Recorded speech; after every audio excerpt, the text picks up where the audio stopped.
An online article published by The Guardian June 9th revealed the identity of whistleblower and hero Edward Snowden, who essentially jeopardized his freedom and very possibly his own life by revealing to the public the largest case of mass spying in U.S. history, the mass surveillance program of the National Security Agency. In the midst of mass-scale revelations, Fox News pundit Ralph Peters had this to say on air the next day. I mean, we need to get very, very serious about treason. And oh, by the way, for treason, as in the case of Bradley Manning or Edward Snowden, you bring back the death penalty. The words of pundits like Peters reflect very clearly the current state of the ruling class, scared and paranoid of an uprising by millions of workers as a result of mass unemployment, lack of access to health care, rising cost of living, and worsening living conditions overall. Since the leak, Snowden has fled to Hong Kong. Meanwhile, U.S. authorities are desperate to get the Chinese government to take Snowden into custody and extradite him back to the U.S., where he is now being charged with espionage, theft, and giving classified intelligence information to an unauthorized person, charges that are sure to subject him to life in prison or even death if the U.S. ruling class wants. The recent disclosures by Edward Snowden, an NSA contractor, reveal that the United States government for more than a decade has operated an integrated national surveillance grid over the entire population that integrates wiretapping and phone monitoring capabilities and internet and social media monitoring. The only thing that is new is that the public has now learned of the system, which was put into place shortly after September 11, 2001. As has been correctly pointed out by many, the system is completely illegal and unconstitutional because it has permitted the government to search and seize the phone and internet communications of individuals who are not under a criminal investigation or even suspicion of criminal wrongdoing. Moreover, the construction of the program highlights the fact that the exercise of real power is with the military rather than the elected civilian government. A cornerstone of a constitutional democratic form of government is that the military is subordinate to the civilian elected government. Thus, the President of the United States, for instance, is the commander-in-chief of the military. The civilian government, in fact, has become more and more of a fig leaf for real for real political power, which is located within the military and various intelligence and law enforcement agencies. The NSA is the Pentagon, and it is under the control of generals and answers to the Pentagon's Joint Chief of Staff. What do the revelations show?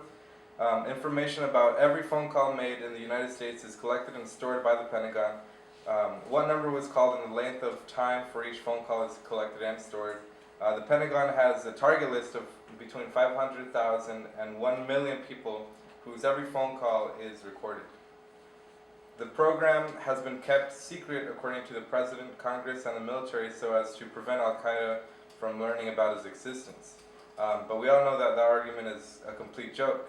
Al-Qaeda and any other such group certainly know already that its phone and email communications are scrutinized. The real reason that the program was kept in secret is that the government did not want the people of the United States to know that they were targets of the largest covert domestic spying operation in history. Now that the program has been revealed, the government and the mass media are trying to convince a substantial part of the population that the program is necessary in order to keep them safe. That, of course, is nonsense. The point of such a program is to construct a system of political and social control for the ruling class. Although technically the military is subject to congressional oversight, the reality is that every member of the U.S. Senate knew about this mass domestic covert spying operation, and not one of them revealed its existence. It is the Pentagon that is aggregating authority and engaging in contingency planning to quell or repress the inevitable civil unrest and political disturbances that the ruling elites recognize to be the inevitable consequence of growing income inequality, youth unemployment, and underemployment, class polarization, and environmental disasters. Many liberal and progressive people have come to an understandable but incorrect political conclusion about what the mass spying indicates. They emphasize the government's seeming omnipotence. They feel that all is lost, that we have entered a gloomy period where people's rights have been completely eviscerated, and that we are on a dawn of a kind of fascist or semi-fascist society. They believe that this revelation shows that the government is all-powerful. Their anger at the capitalist state is muted by fear and political passivity, because they believe that all hope for change is now just is no longer a reality. But we want to vigorously combat this conclusion because it only leads to political passivity. The ruling classes of all societies have used whatever existing technologies are at hand to carry out their surveillance and intimidation of the oppressed classes. One need only look through history to show that systems of class rule have been enforced by the most extreme systems of social and political control. History also shows that revolutionary and social mass movements can and do advance and do succeed despite these systems of repression. In fact, it is often the lash of military and police violence that draws a movement into a more revolutionary path, as we learned by the previous talks, given about Turkey, what's happening in Turkey right now. The majority of the African American population, for instance, lived in conditions of enslavement till 1865, and then under the most violent form of a racist police state in the southern part of the United States, and in good parts of the northern section of the country as well. When the civil rights movement erupted in the southern states starting in 1955, the police state in the south, with the aid of extra illegal paramilitary fascist forces, employed the most violent methods against the struggling black community. Despite the bombings, shootings, lynchings, beatings, and other terrorist tactics employed, the mass civil rights movement surged forward. In Tsarist Russia, the Bolsheviks constructed a revolutionary party based primarily on the need to cope with a massive surveillance system and spying operations by the Russian Tsar against the newly emerging workers' movement in Russia. In Cuba, during the Batista dictatorship, the military and police used the most extensive system of spies, provocateurs, and military violence to disrupt and crush the movement for change. The dictatorship of Duvaliers in Haiti utilized an extensive spy network and the most violent forms of repression against all Haitian progressive forces. Similarly, the Marcos dictatorship in the Philippines had similar methods of power.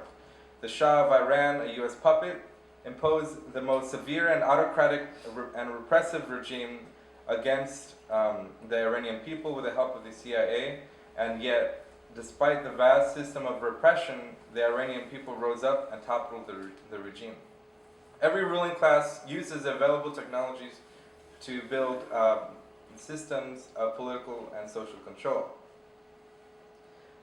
And every revolutionary movement has to deal with or cope with the technologies of repression and social control that are employed against the population. But it is our view that the military and police power, no matter how vast, does not prevent the advance of social and revolutionary movements whose time has come.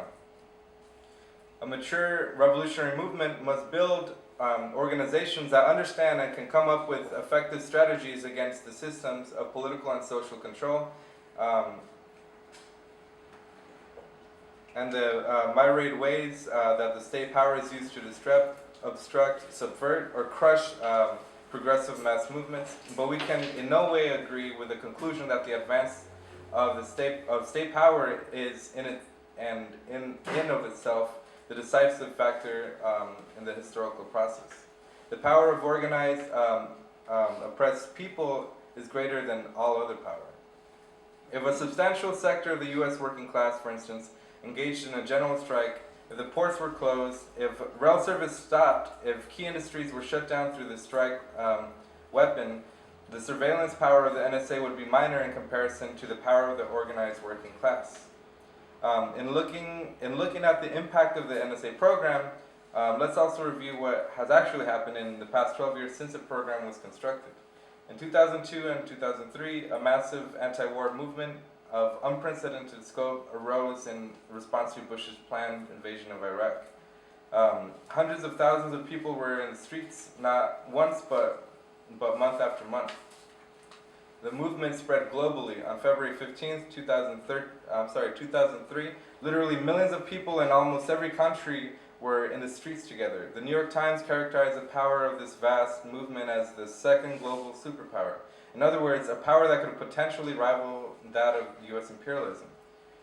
In 2006, the most oppressed sectors of the U.S. working class, the undocumented and immigrant workers, carried out the first general strike in decades in the United States. As many as 10 million workers left their jobs and took to the streets. This huge movement continued in the months that followed.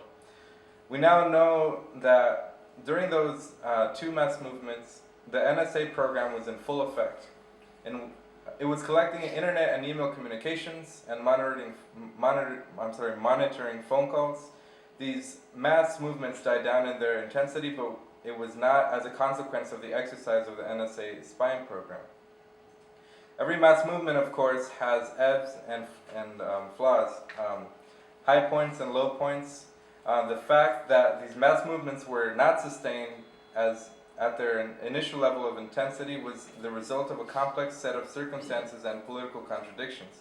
Neither their growth nor their decline was a consequence of the NSA spying program. In 2011, the Occupy movement began in New York City and almost instantly took off in cities and towns all over the U.S.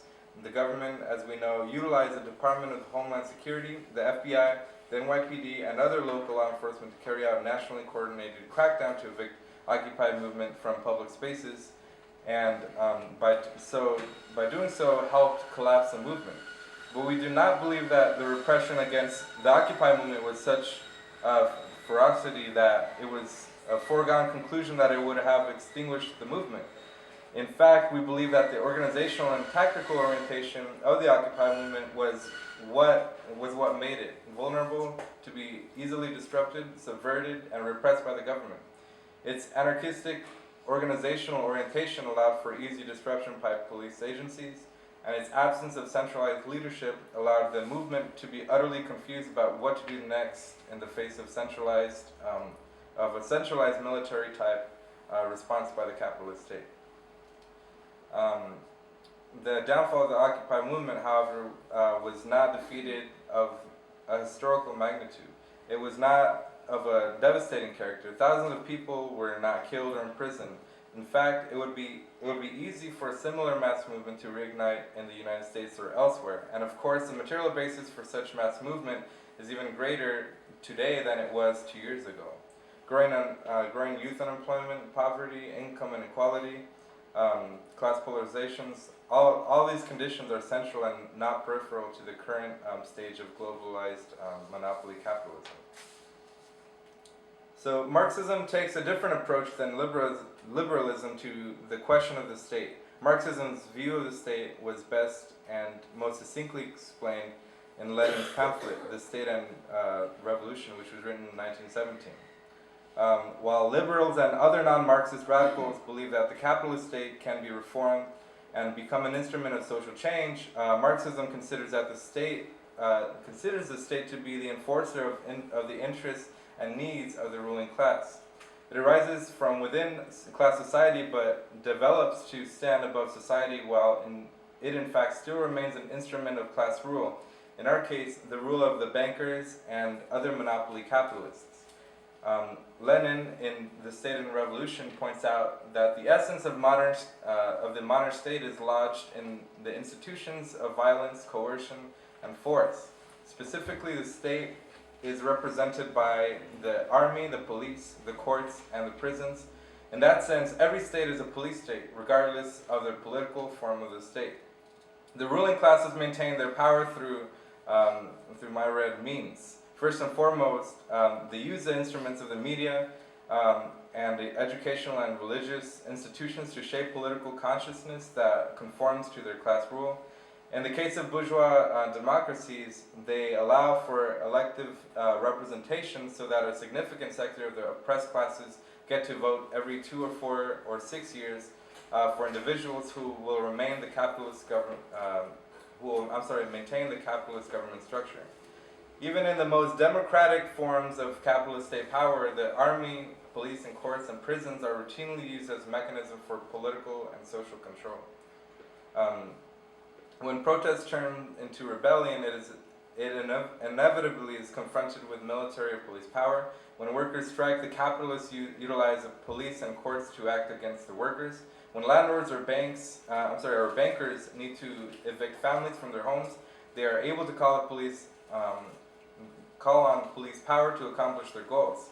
As we could see from the Occupy movement, all of the intelligence agencies, the NYPD, and other local law enforcement agencies worked hand in hand with banking and commercial interests to prevent the incipient movement from growing.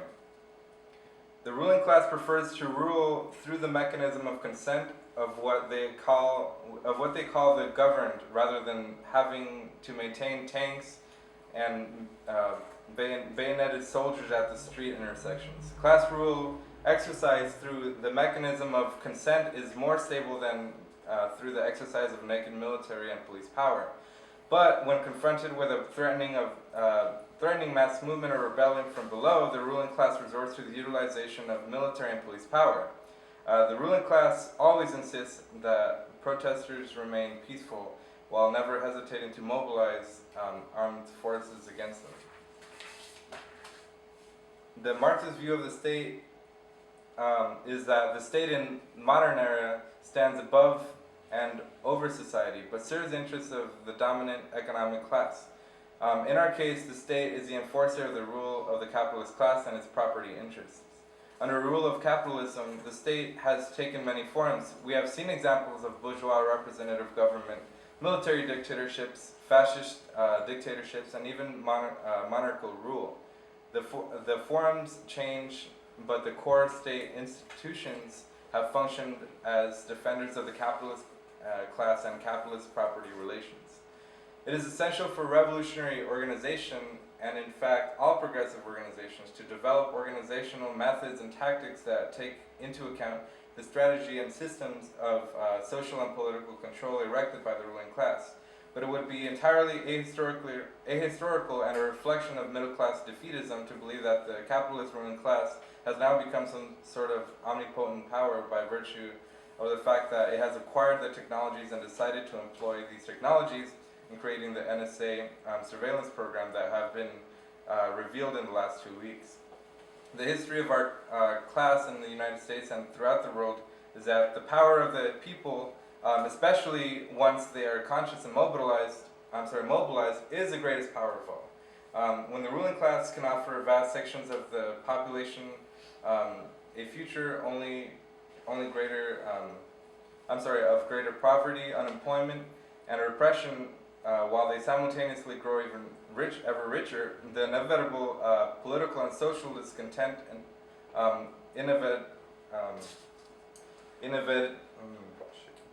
brings to the historical stage mass movements, including revolutionary mass movements, which offer a way out of society's current crisis. That's all. Thank you.